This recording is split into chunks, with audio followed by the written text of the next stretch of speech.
First of all, everybody knew Pochettino was going to be Chelsea's manager before the end of last season. It was the worst kept secret in football.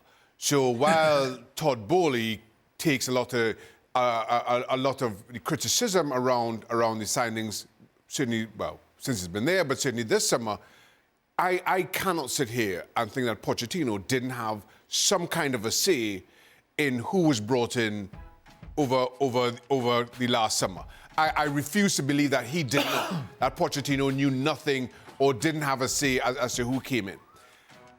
I think Pochettino also got a little bit of a bye in the first half of the season because their struggles was all because Nkunku wasn't fit. Now all of a sudden, Nkunku is, and Chelsea are no better at all. We are 7 months in, probably over 7 months if you want to consider the summer, of Pochettino's reign at Chelsea, and nothing about Chelsea has improved from day one to now. The only bright spark you can say is Palmer. Gallagher has been very good. Petrovic has been good since he's come in. And remember, he was primarily signed in my mind as a number 2. And Thiago Silva, who, God bless him, he's probably trying to retire. But realizes even at 39 years old, he can't because he's Chelsea's best defender.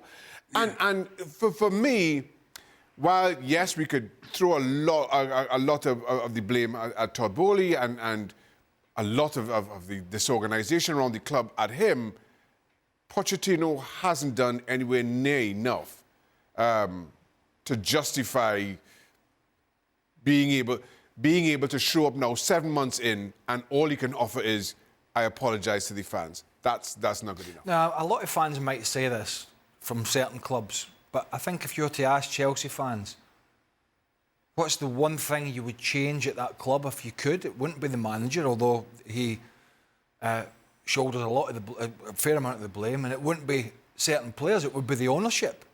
I think there is a lot of disillusionment with their ability to understand this particular sport and how it works. And I get it, they brought people in and... We're having that same conversation blah, blah, blah. with Manchester United. As to who do you change your squad, do you change your manager, do you change the owner?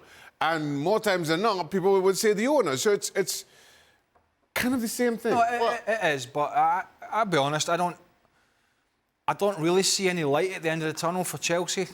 Not this season. As I mentioned, they haven't got Europe. There's a fair chance they're going to get a spanking in the Carabao Cup final from Liverpool, unless fortunes change very quickly, because that's what they got at Anfield. And if you see what Wolves did to them and others, there's no reason why by that time, when all those players are back for Liverpool that we've talked about today, they should be pretty much at full strength. It's difficult to envisage anything other than that. It might change. It's a cup final. But at this moment in time, you would not rule out Chelsea finishing in the bottom half of the league.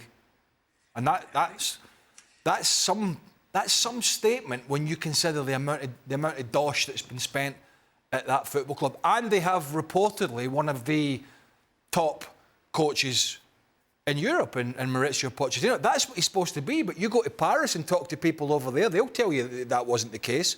Yeah. That is a bit of a circus, I'll give you that. So this is all really... His reputation is really all about what he did at Tottenham. And maybe a little bit about Southampton, but that's... You know, it's not like Chelsea have gone out and got themselves a Klopp or a Guardiola or an Ancelotti, who's obviously been at Chelsea before, and I just don't see... There's nothing I'm looking at Chelsea that's not saying teams will not score against us, home or away. Mario? I think as tough as it is, you understand, for the players, because, I mean, if you're an individual, you're standing on the field, it's very difficult, right? But as a coach, he said certain things, and I said it from the beginning. When Poch came in, I said it was a sensitive moment, but I said, like, okay, you know, with the background that he possessed in the sense of what he did in the Premier League, I thought for the young boys, they could be, you know, the right fit. Okay, then we go back, and now look where he is, 7 months in, what the guys already talked about, 7 months in. Even if the fans now are starting to complain in the sense of, like, they're singing Mourinho's name, they were singing in the last game. They were asking for the old owners. Things like that, okay, that happens always in football. but you also have to take that serious. So I understand that maybe that allowed him to, show his apologies, but I don't want him to jump too long on that, because eventually they got key games coming up. They play Villa, then they're going to play Palace. Palace is in a difficult situation, and please, I'm asking them, don't go to Palace, and because Palace is in a terrible situation, and don't go and help them out and not performing against them. And then the City game, and then the final against Liverpool. Because people thinking about the final against Liverpool, they say that might be the anchor where he's hanging, of like he's in the final, because if they win it, they go into Europe. But you also have to remember the game before Liverpool is against Manchester City. So that means that they could walk into that final with even lower confidence than they have right now. And I think this is one of the key things that you really, really careful with. I want to talk about the top 4 odds right now. Obviously, something that we don't need to worry about Chelsea with at the moment. But we'll get to that in just a moment. First of all, just a reminder of the FA Cup games coming up. Chelsea in action against Aston Villa. Replays here, and Plymouth Argyle taking on Leeds United. You'll be able to see both of those games on ESPN Plus on Tuesday and Wednesday.